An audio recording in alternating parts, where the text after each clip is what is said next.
ചുമന്ന മണ്ണ് ജോബി ചെമ്മണ്ണൂരായി മാറി. ആ ഒരു മനുഷ്യനെ പോലും എന്താ പറയാ വെറുതെ വിടാണ്ട് ഭയങ്കര മോശമല്ലേ. നെഗറ്റീവ് കമന്റ് ഇടുന്ന കുറെ അച്ചാച്ചന്മാരുണ്ട്, വളരെ മോശമായിട്ട്. അവർക്കുള്ള ഒരു പാടാണ് ഞാൻ ചെയ്തത്. നമ്മൾ എന്ത് വേണേലും പറഞ്ഞോട്ടെ, കാരണം വെച്ച് കഴിഞ്ഞാൽ നമ്മൾ പറയുന്ന വീഡിയോയ്ക്ക് അടിയിൽ വ്യക്തിപരമായിട്ട് അവർക്ക് കമന്റുകൾ ഇടാം, അത് നമ്മളോട് പറയാം. പക്ഷെ വീട്ടിലിരിക്കുന്ന പ്രായപൂർത്തിയാവാത്ത കൊച്ചുങ്ങൾ വരെ കൂട്ടി ഇങ്ങനെ എഴുതുന്ന ആളുകൾക്ക് ഉള്ളൊരു പാടാണത് ഞാൻ കൊടുത്തത്.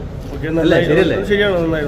കാരണം നമ്മളോട് എന്ത് വേണമെങ്കിലും പറഞ്ഞോട്ടെ, അത് കുഴപ്പമില്ല. പിന്നെ ഈ വീഡിയോയുടെ അടിയിൽ ഇവർ എഴുതി കൂട്ടി വെക്കുന്ന അത്ര വൃത്തികേടൊന്നും നമ്മളെ പോലുള്ള വ്ളോഗർമാര് ഔട്ട് വിടണില്ല.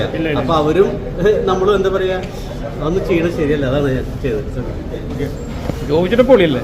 അങ്ങനെയൊന്നും ഇല്ലടാ, നമ്മുടെ ഈ ഓട്ടോ ഓടിച്ച് നടന്നെങ്കിൽ. ഞാൻ ആദ്യമായിട്ടാ കോച്ചിക്ക് പറഞ്ഞു, നമ്മുടെ സുഹൃത്തുക്കളുണ്ട്, എന്നെ കൊണ്ടോടാ, എനിക്ക് പേടിയാവും. മതി മതി.